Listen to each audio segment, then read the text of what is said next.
Ребят, це довго буде продовжатися. Я від нього ховаюсь, того що в Максима моєго усьо. Я від нього ховаюся від Максима мальчика, тому що він мене вже достав своїми бенотами. Коли я вилажу, він зразу беноти. Дивіться, як він сидить. Він мене бачить, якщо що.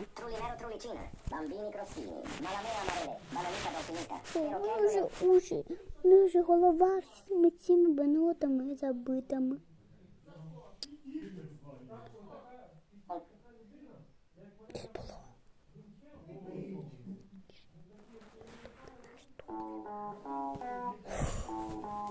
Смотри, видишь, время поджимает. Все до...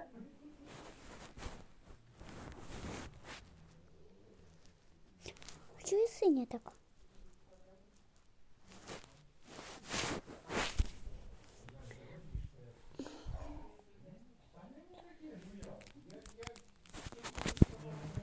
Ти гусний? Да?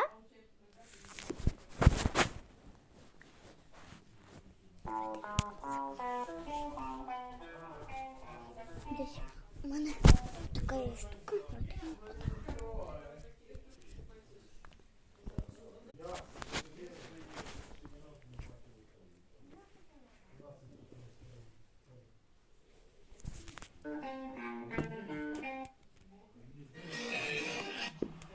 Девушка. Нет, во всю жизнь стала... Так, что мне нужно сделать? Позвонить парню? Нет. Купить маме? Ой, блин, это же вообще другое. Какого я года? Нет. Как меня зовут? Нет. А что еще? Нет.